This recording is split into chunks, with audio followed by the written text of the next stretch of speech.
relationships, drama, philosophy, relationships, drama, philosophy. Hello and welcome to the Yella Habibi podcast. Welcome, episode 72. Episode 72, and Shelby's going to sing us a song for it. I don't know about you, but I'm episode 72. You're so good at finding the right song for each episode. Thank you. I didn't even have that planned, but when he said it, I was like, I know the one. I know, and I did put you on the spot there. We didn't plan that, but I knew you'd be so natural at it. And it's interesting, it's always a Taylor Swift song. Not always. Okay, maybe not. But what are we going to talk about today? Well, before we get on with that, we always blooming forget, is please do, wherever you are, give us a subscribe, give us a like. The subscribes and the rating really helps us. It goes a long way. And we always forget to ask it, so that's why I'm asking it now. And if you're a new listener, then we welcome you, and we hope you enjoy every minute of this episode. Absolutely. And do you know what? If you don't like long form content, just come and listen to our TikToks. Yes, we have TikTok, so it's like all the best clips of the episodes. Yeah, it's good fun. And we've changed our editing software, so it should be much better now. But before we get on into the meat, well, it won't be meat, vegan meat of today's episode. I want to recount a quick strange experience I had in a Lebanese restaurant. I was trying to look for food when we're in Shanghai, and oh Jesus, I love Lebanese food. I mean, it's Middle Eastern food, right? If you go, Great. yeah, we big up the Middle East. We've absolutely loved it there. We spent nearly a year of travel there. We love it there. Me and Shelby actually had a conversation the other day about which countries do you think most represents who you are, where if you were born in another side of the world, where would you be born? And we both agreed, for me, it would be Oman. Yeah, for sure.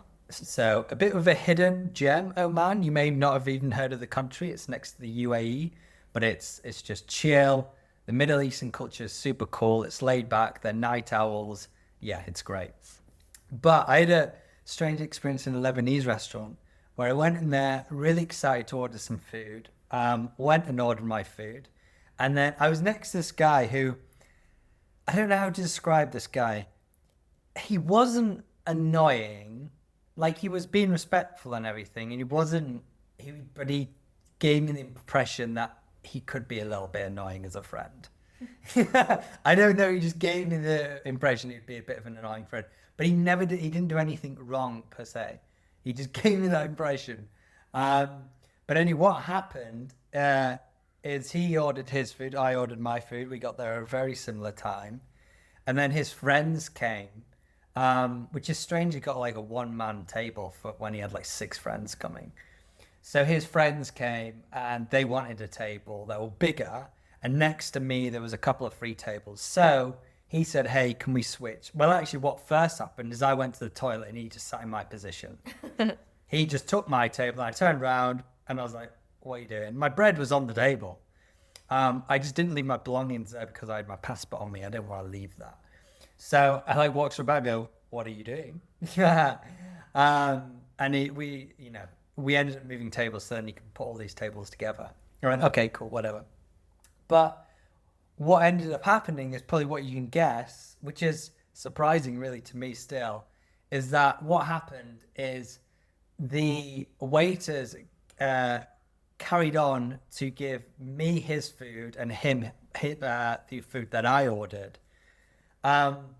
Now what was shocking about this is that I'm vegetarian, so everything I ordered was vegetarian, and mostly what he ordered was all meat. But everything he received, he ate. So he ate things and accepted everything that he received, even though, and I saw his bill after, I'll explain why I saw that. Even though he knew he didn't order it, he just was that sort of clueless. So it's strange, and I was watching the things that I had ordered go to his table. I was like, that kind of looks like mine. Like, I've only got my bread and I ordered a side of that, and it's kind of strange he's received that exact side and I got my bread like literally 2 minutes ago. So I was a bit suspicious. And I was like, oh, I hope not. And no one can speak any English in this restaurant. We're in Shanghai, China, and what we quickly learned is English is not, even in a city, which kind of surprised me. Yeah. Even in a city like that, it just was not spoken. Like, you needed a translator up at pretty much every step. And I ended up with his food, and I was like, dude, this is all meat. And I tried to explain that. I tried to translate it, and there was just utter confusion. And they showed me my bill, and it was obviously a completely different bill. And they just, again, we looked completely different. One, I had a beard, he did not. We had also, we had different features. I had glasses, he didn't have glasses. Like, I can understand that people can look similar when you're dealing with lots of tables. But in the restaurant, it had 4 tables. It had 4 tables with about 7 people all together. And just me and him in that corner. And I had a beard and glasses. And he didn't. And they still got it wrong. And I had to literally argue to explain what had gone on. They just didn't believe me. Did you, when you ordered, did you have to give a table number? No. So it was like free seating. So it's not even like they're like, well, this is the order for this table, or. Yeah, I think once I had sat, they had done it on the screen, like, he's on this table now. Because they showed me their screen and it showed like tables and stuff. Right. So did you say I'm going to be sat at that table At what point? at any point? Yeah, no, she told me to sit on the table that I sat on. But then me and him moved. So that's probably the own confusion accord. that they've sent food to the table. So yeah, she knew I was on the table. But then me and him moved at our own accord. I was like, cool, I'll do him a solid, yeah, whatever. And then from that point forward, they didn't acknowledge that. Maybe we should have mentioned it. Like, fair enough, that would have made it easier. But the fact that, the first thing, how he didn't realize he was eating all the wrong food. And what's crazy, he paid for my bill because he left before me. He paid for my bill. And what's even more annoying, the group that came weren't satisfied with that seating arrangement, so they moved outside. Yeah. So it was so stupid. And 2, how did the waiters not catch it? I mean, it's a bit ridiculous. You're serving 7 people. Yeah. It's pretty easily caught. That's a thing you have to be observant. So it was just a bit of a nightmare. Luckily, there was literally one person in there, the manager, who spoke English. No one else spoke English, and I just couldn't translate. There was just too much confusion with it, and I couldn't articulate it in a way where they could believe me, basically. They were like, no, that doesn't make, no, this is your bill. I'm like, no, it isn't. So anyway, I looked, because I'd seen this guy spoke English, so I was just looking around the restaurant for him. Yeah. Because they weren't getting him. They weren't like, oh, one sec, I'll go get him. They weren't very helpful at all. So I went and found him, and I explained it, and it was, oh, crap, sorry. And then he fixed it for me straight away. Yeah. Oh, that's good. That's good that he was understanding and wasn't just like, well, that bill's covered, so you're going to have to pay for this one now. Yeah, it was. But what was hilarious at the end as well is they gave me his bill. Mm-hmm. They gave me his bill because they couldn't change it on the system, and they just discounted it to the cost I would have paid, which I thought was a funny way of doing it. But yeah, the food was great, but God, it was a nightmare. Oh. Well, that sounds like quite a chaotic activity. Like, because getting food there wasn't straightforward at all anyway. So to add that layer of confusion must have been quite annoying and stressful. Yeah, it was stressful. Especially I was in a rush to come see you at Disney. So, it ended up adding like an extra 30 minutes, which was annoying. Yeah. But hopefully that story was interesting. If it's your first episode, you've either gone 5 minutes ago or you're like, wow, this is really like thrilling content. Isn't it? but that's what we do. We talk about just Monday. We just talk about our life. We talk about we're not gonna, like, yes, we live, everyone lives a fun life, but like, I guess we're on an extra level of fun right now in the chapter of our life because we're traveling a lot. But we're not just gonna dive into I don't know what I'm trying to say. You take it. I guess, well, because we put out content weekly. So obviously we just talk about things that happen in our week. Sometimes that's missiles flying overhead. Sometimes it's getting the order in a Lebanese restaurant. There we go. Thank you for summarising that. Because I lost my train of thought where I was going. But yeah, it's just It's just the fun that we have, and it's varying degrees of. But no, that is for me. That's quite an amusing story of the mishap. So Yeah. could the listeners felt the same? It stressed me right out. I bet it did. And the restaurant only had one toilet for the male and one toilet for the women's. And it was like the restaurant had outside indoor. It could sit, honestly, it could probably sit like over 150 people. Oh wow. I was like, dude, you got 2 toilets, one for men for. That's unreal. And the kitchen's massive. Really? Yeah, it had 2 toilets. It was like, it was always queued. Like, I can't imagine when that restaurant's full. Interesting. Like, that would be, you'd be waiting like half an hour for the toilet. Well, later that day though, you met me in Disney Springs, Disney Town, as it's Yeah. called in Shanghai Disney, and we went to the Cheesecake Factory, and that was absolutely banging. I absolutely effing love Cheesecake Factory. Like, there's words cannot explain how much I love Cheesecake Factory. Yeah, It provides everything I want. it's great. Yeah, I love pasta. It gives me I like creamy pasta. It gives me that. And I love a cheesecake. And it adds the fun and uniqueness to the cheesecake. So it's always a fun experience. The service is great. Oh, over the moon. Yeah, and that we didn't get a salad this time, but they do good vegan salads. Well, particularly in the States, to do a vegan Cobb salad. So yeah, what's not to like? What's not to like? And I've started a cheesecake list. So I'm ticking them Yeah. off as I go. I've had like 6 different ones. I had the cookie dough one this time. And it was excellent. Yeah, Yeah. they just need to bring out a vegan one. So Cheesecake Factory, if you're listening, it could just be plain vegan cheesecake. Like, we're not fussy. We'll be over the moon with like a New York style cheesecake. I'm quite shocked they haven't. Because they've got about 15 at any one point on the menu. Yeah, it'd So be I'm quite so shocked. easy for them to do it. And like, I don't know, I feel like it'd be a good money maker. It really would be. So listen up, cheesecake. But I think it's time for Scott's WTF of the week. Every week the world gets a little weirder. Let's talk about the strangest thing went down this week.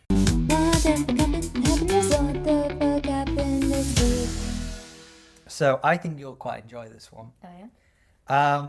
And this is all about so the residents of Victor Place in Buffalo, Hamlin Park, in a historic district. Are you familiar with Buffalo?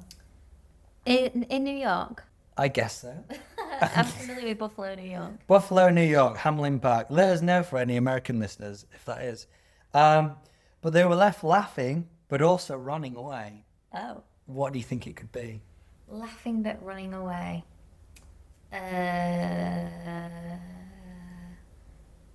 Giggle bugs. What's that? I made it up. I Oh. don't know, running away from some bugs that make you laugh. Some bugs that make you laugh. Is there a bug that makes you laugh? There's some pretty funny caterpillars out there. There are. There are, honestly. We saw some right funny ones in there. No, it's when a large pig named Breakfast went on the loose. Aw. What a Wait, thing to call a pig. I know. At first, it endeared me, and then I went, "Oh, maybe that's harsh to call it breakfast." I like calling him Sergeant Bacon. Yes. No, that's such a good name. Oh my god, let's get a pig and call it Sergeant Bacon. Or Kevin. Oh, Kevin. Yes, Kevin. As in Kevin Bacon. Kevin Bacon, that's good. That's good.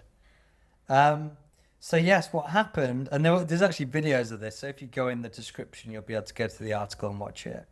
But yeah, basically, a police officer actually owned this pig. So, so it was his own pig, and with animal control, they were chasing the pig throughout the neighborhood, and it just startled people because pigs, they can get quite big. Yeah. And people think they're adorable, and they are adorable, and they're actually much more intelligent than you think. They can actually get intelligence up to a 6-year-old. Same intelligence up to a 6-year-old. And they're very emotional. They can have multiple partners. They have relationships. There's a lot to them, but they get much bigger than you think, and they are unbelievably strong. Honestly, if you're on a pig's path and he just wants to walk by you, I don't care how big you are, you will fall over. What name? Yeah, we one Christmas, think it was Christmas. Scott got me. It took us to it's called Pigs in the Wood in Yorkshire. I can't remember exactly. Huddersfield, maybe Harrogate. Can't remember. Somewhere in Yorkshire, and it's like a pig sanctuary, and you just walk among these pigs, and they would just slightly tap you and like send you 2 meters the opposite direction. Yeah, I think it's the weight and everything. Yeah, and yeah. So one witness said Renita Shadwick, cool name. She recorded the police officer, calling out for the pig, and that Breakfast. exactly right. It's the new Chanel. It's the new Chanel in the US. And what's funny is the police officer's chasing it, but it's actually his pig as well. And yeah, he's able to have this pig just in his garden because Buffalo has no laws prohibiting residents from keeping pigs or other farm animals. So comedic and strange, I guess. Yeah. So did he get him? Did he get him back? They did get him back. They got him back. He's safe home. And apparently there's another story of a pig that was captured recently in Indianapolis after days on the run, proving it's been quite a month for rebellious pigs across the US. Well, hopefully he's back home in his blanket. Yes, hopefully they're both fine, not on the breakfast table. No, absolutely.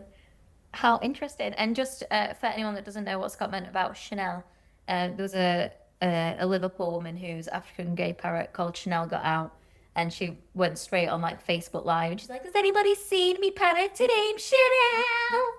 It's so comedic. If you Apologies to any Scousers that are just offended with the accent. I think I nailed it. You nailed it, and we love our Scousers. We do. Yeah, if you go back 5-6 episodes back, you'll see it. You'll be able to watch the viral video, and you'll see it in the description. Yes. Wow, what's an interesting story about Breakfast the pig. What a cutie. I must say, pigs are very cuddly. They are, surprisingly. Yeah. Well, let's take a break from the chaos. I think it's time for Shelby's Good Vibes only, actually. I'm getting ahead of myself. Let's take a break from the chaos. Here's something to make you smile this week. Shelby's Good Vibes only. The disease responsible for, like the film Bubble Boy. Have you seen Bubble Boy? No. You've not seen Bubble Boy? What is it? What? So for a minute I thought it was Adam Sandler, but it's not. It's Jake Gyllenhaal. Phil. Okay. Like late 90s, I'd guess, maybe early noughties. It's basically Jake Gyllenhaal's character has an autoimmune disease, which means that he can't leave his house because if he does, like any germs would attack him and make him unwell. There's a few films about this and potentially kill them. Oh my God. And this is a real disease.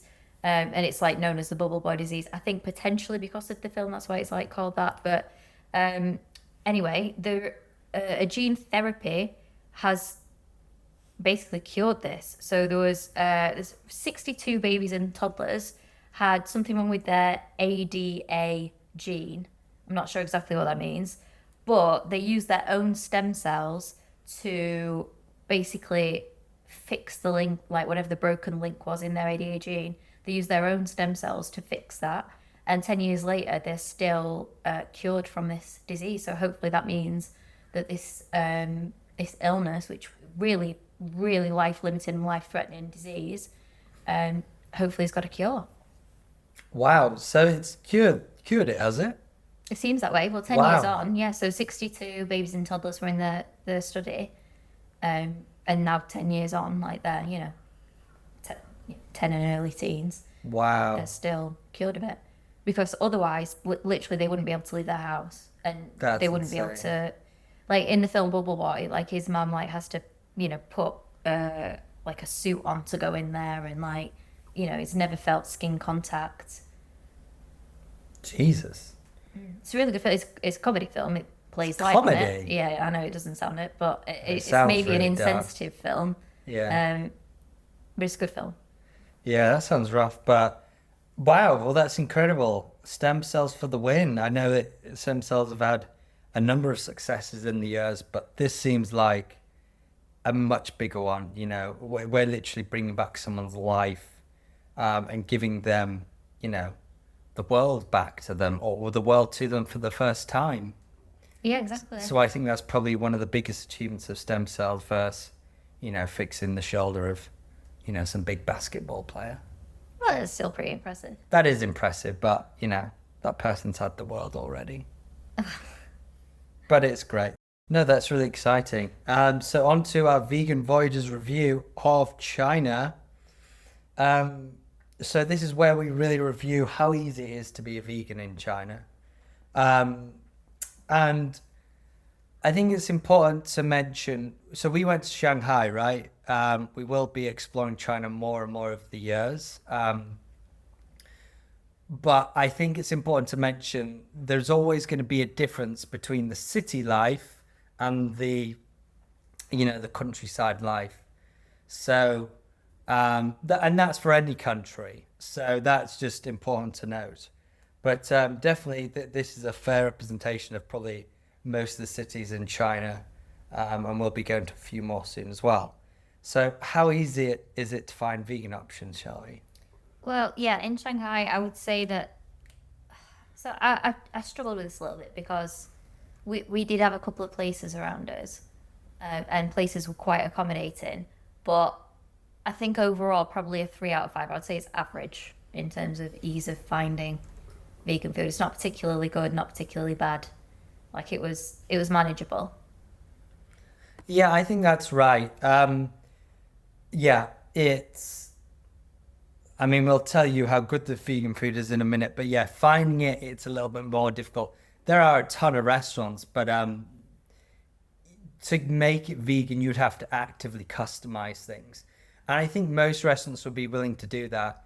It's just you have to go through a lot of translation and a lot of effort, and there's a lot of checks, and there's double checks, because as we've learned in Asia, if you tell them everything you can't have, they forget that something else has milk in. So, you tell them, I can't have milk, I can't have eggs, I can't have dairy, I can't have meat. They go, cool, get you.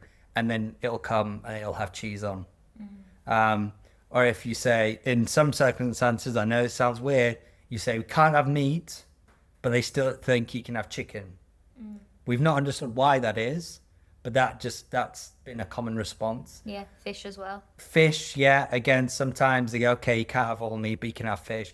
I don't know, it's just not fully understood everywhere. So, yeah, it's difficult. So, solely vegan restaurants, they existed, but they were a lot fewer, weren't they? Yeah, a lot fewer.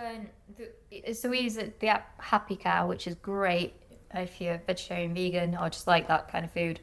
Definitely recommend downloading the app. It's almost like a maps of vegan restaurants. But on there's like a red leaf for just a standard restaurant that has vegan available options.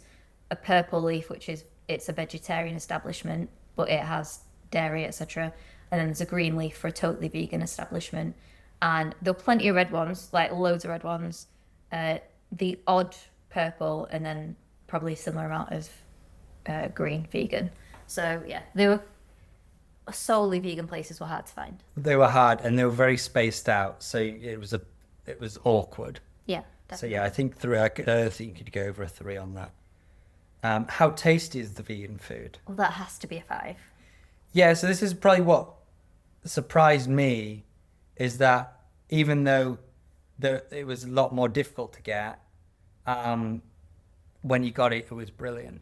Yeah. It was absolutely brilliant. It was. I don't think any meal we had anywhere was bad. Like even like in the Disney park as Disney well. was brilliant. Disney was great.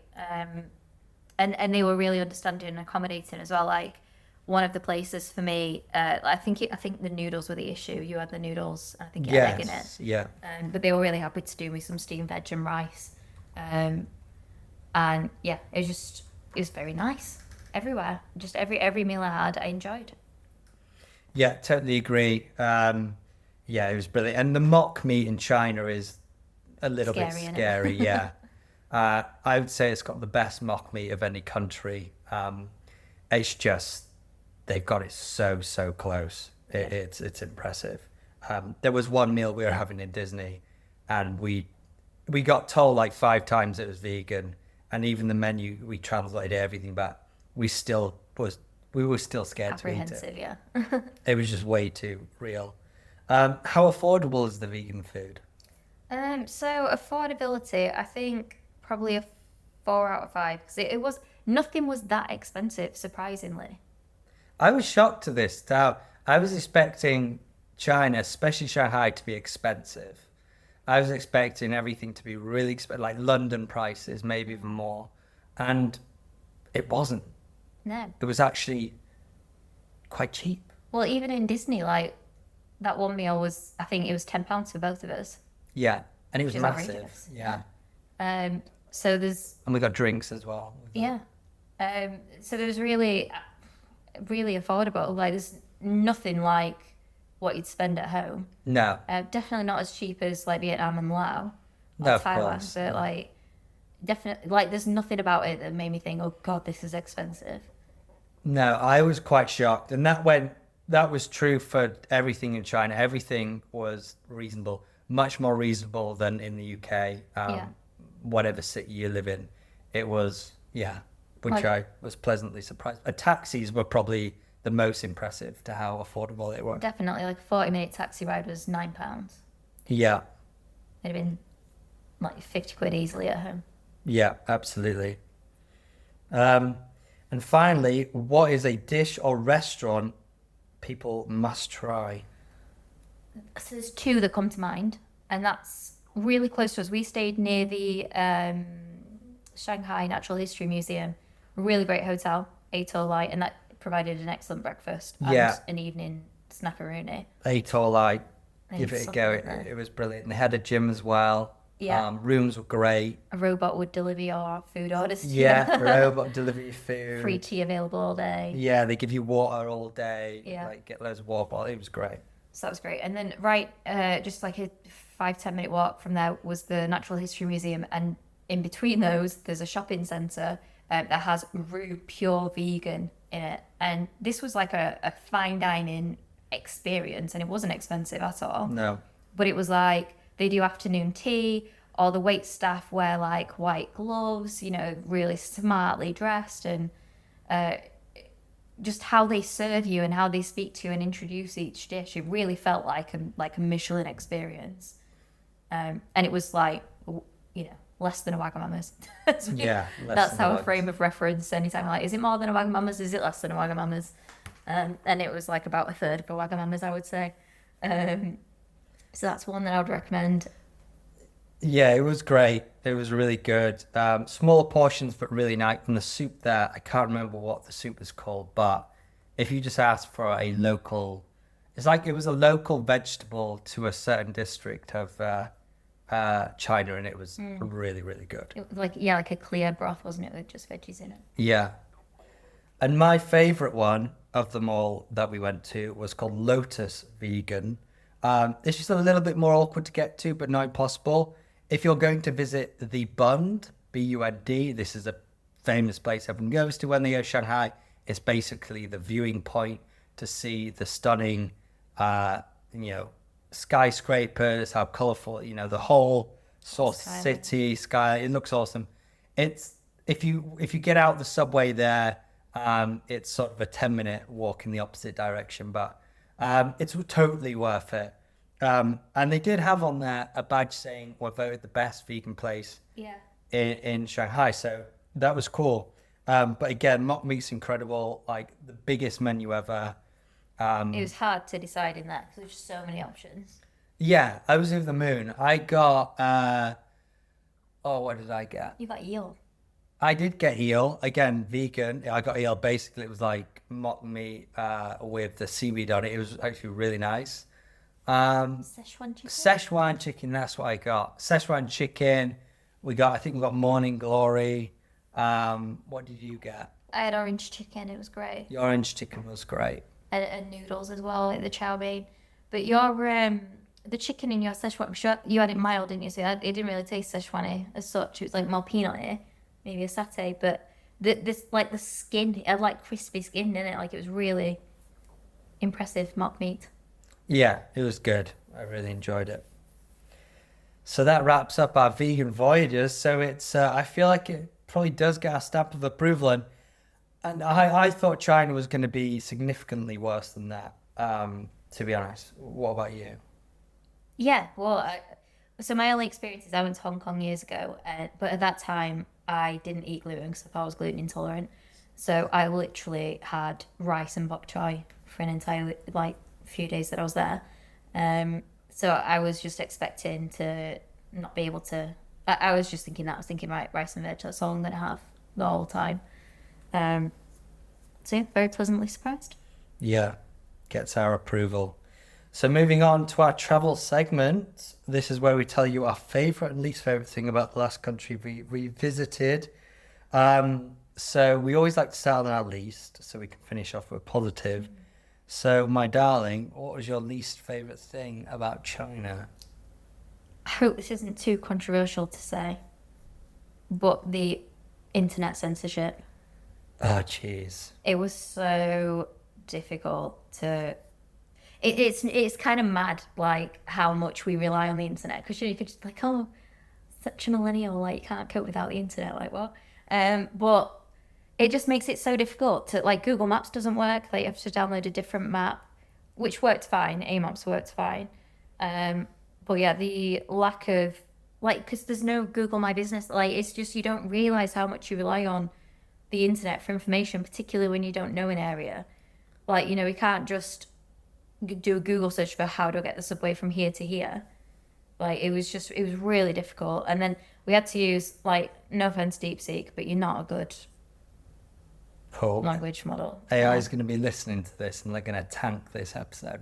Maybe so, but but how many untruths did DeepSeek tell us? Yeah, there was a lot more untruths with DeepSeek than a ChatGPT. So DeepSeek did come later, and it's the China version of ChatGPT, and yeah, you can see that it is a much earlier version of like a ChatGPT. Yeah, it tell me something, and then I'd be like, are you sure? Because I have this additional information. Like, oh yes, you are right, and I am wrong. Like, right, okay, don't tell me lies then. Yeah, be careful with that. It helps in. That was basically our best sort of search engine because Google wouldn't work, and the unique problem we had is we both have Google phones. Oh yeah. Which I was shocked that people wouldn't, a hotel, you're going to have 90% of your guests are going to be international. Like I thought you'd know a simple thing like this. But no one could tell us, and we had to figure it out ourselves. Even phone companies didn't tell us this. But basically, because we had a Google phone, and because all the Google applications and Google just all around is banned, when we even tried to connect to just the Wi-Fi of a hotel, it doesn't work because what it has to do is it has to go back to the Google server to then generate the login page to then log in for like a Wi-Fi of a cafe of a hotel. But the second it does that, it blocks it, and then it doesn't open up that login page. So it was impossible to use any of the Wi-Fi. So therefore you couldn't get any data through like an airlow. So yeah, it was a whole nightmare. And then we had to get Chinese SIMs. To figure it out, it took us an entire day. I timed it, it was 6 hours. The next day, the day after we had arrived, it took us 6 hours to figure out the internet because nothing was working. Airlow wasn't working. The Wi-Fi wasn't working. We literally had to buy a new phone. Yeah. We had to buy a new phone. Luckily, the smartphones are cheap there, but we now have a phone that we now call China phone. Yeah, and that in itself was quite a. Oh, it was the worst day of the trip. It was just 6 hours sat in phone shops and just waiting to be served.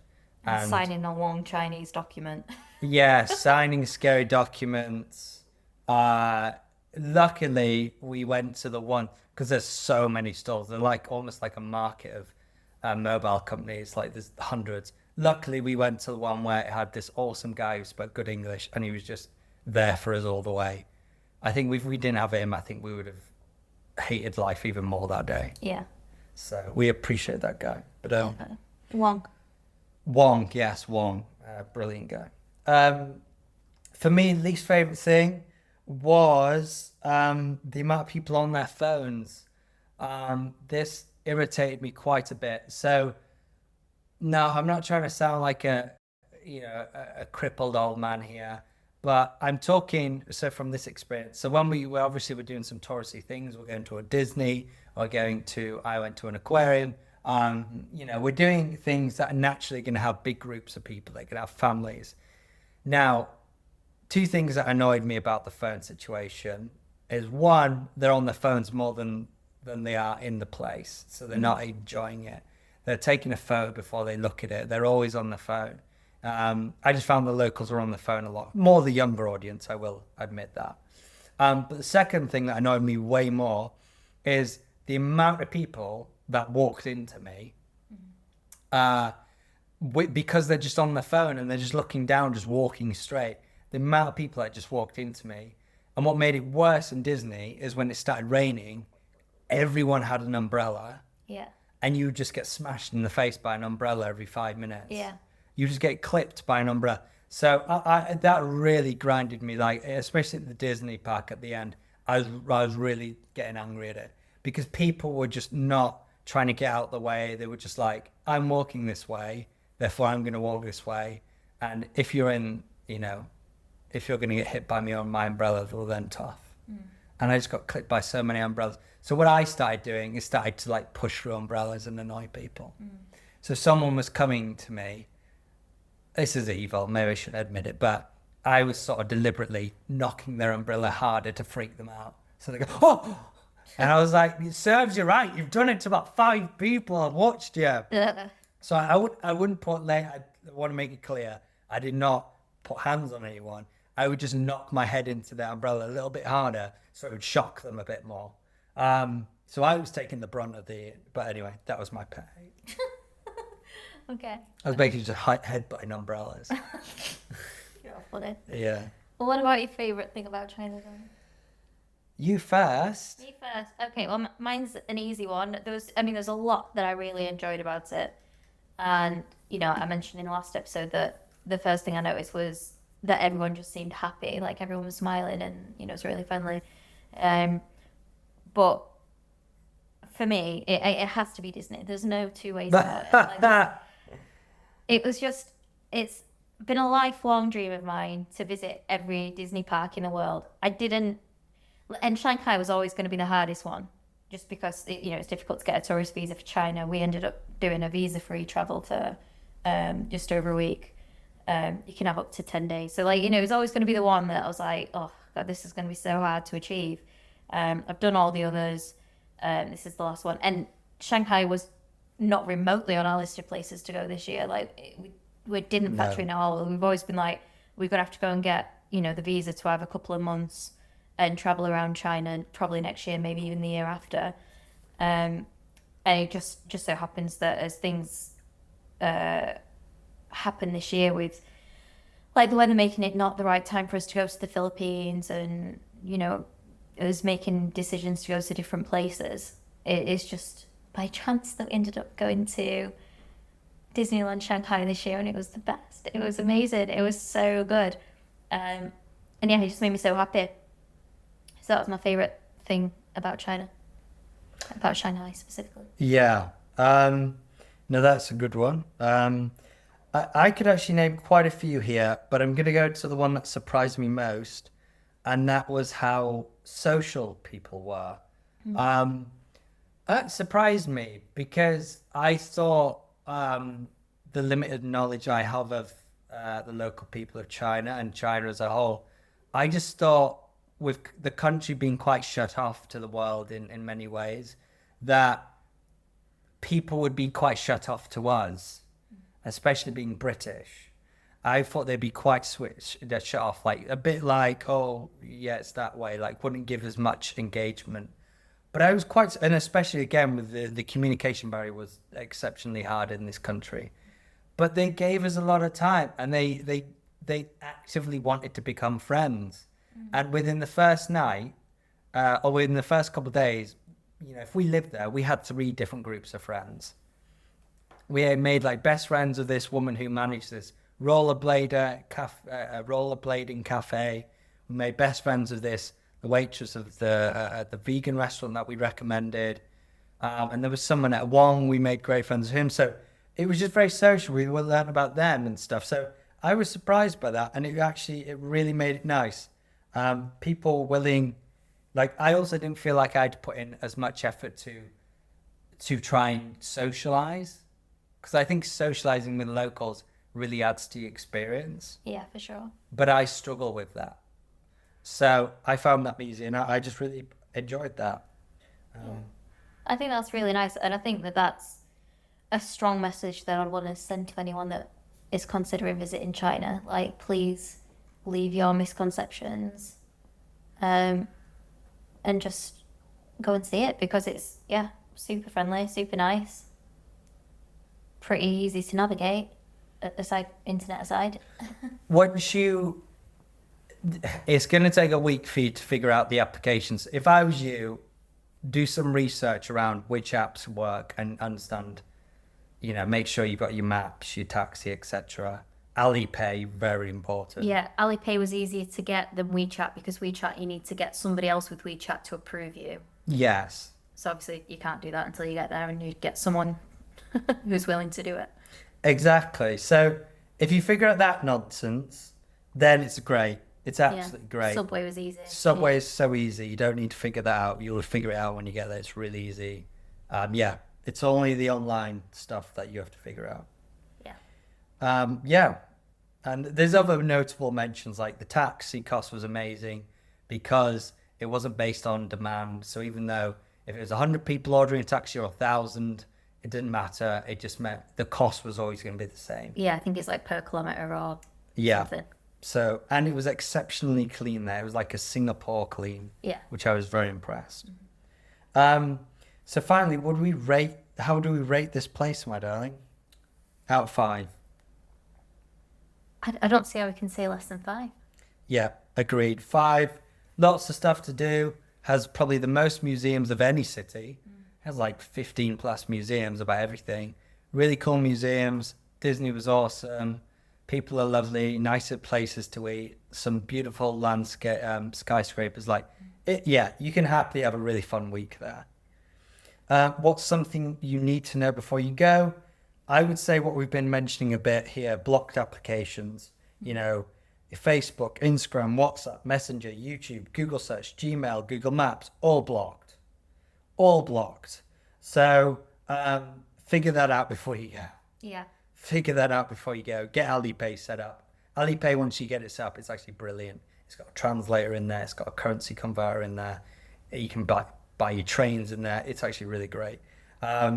But just figure that bit out first, and then you'll have a really nice experience. Yeah, and just on that, I think we can put in an Airalo code into the description. So Airalo's been great for us, and that was the main what we relied on most for the internet was the Airalo eSIM. But equally, if you've got a burner phone, I think it's easier to also get a local SIM maybe in the airport when you land. Because having a phone number is really helpful for a lot of these apps. Yes, yeah. Like food delivery, you're not going to get it unless you've got a local number. Alipay you can use to book taxis is called Didi Taxis. It's within the app. It's almost like an all-in-one application for paying for stuff and for taxis and so on. It's everything. I'm sure it had more applications than we figured out as well. Yeah, well, that's the food ordering app was through that as well. Yeah. But that's like an app within an app that you did need a phone number for. So yeah, two things: get an Airalo eSIM and get a local SIM card as well, preferably on a separate phone. Well, if you don't have a Google phone, then you should be fine. Oh yeah. It doesn't matter. You don't need a separate phone. If you've got a Google phone, you're not going to be able to connect to Wi-Fi. So that has to be accepted. So Airalo can be your data. If you get a SIM, it'll give you the local number, which is great for like using certain applications, which is useful. And from a Wi-Fi point of view, you'll just have to rely on your data if you've got a Google phone, which is fine. You can get like really good SIM deals there. To be honest, I would just get the local SIM with the number and just get like 100 gigabytes or whatever. It's actually not that bad. The price isn't that bad. Yeah. I think we paid £10 each. Yeah, it's really reasonable. Overall, would we recommend China? Yes. 100%. Absolutely. Shanghai especially is brilliant. And I can't wait to share our further experiences when we go to China again. Me too, absolutely. Yeah. Well, we hope you enjoyed this episode. Please do subscribe. We really do appreciate it. We're on every platform you can think of. Like, share, rate us really helps us. A big 5 stars. It takes 30 seconds. And again, we're a tiny, tiny podcast and it really helps. Another adventure wrapped up. But the journey never ends. Keep your bags packed for the next one. And remember, when in doubt, just say, Yalla Yalla Habibi. Habibi. See you next time.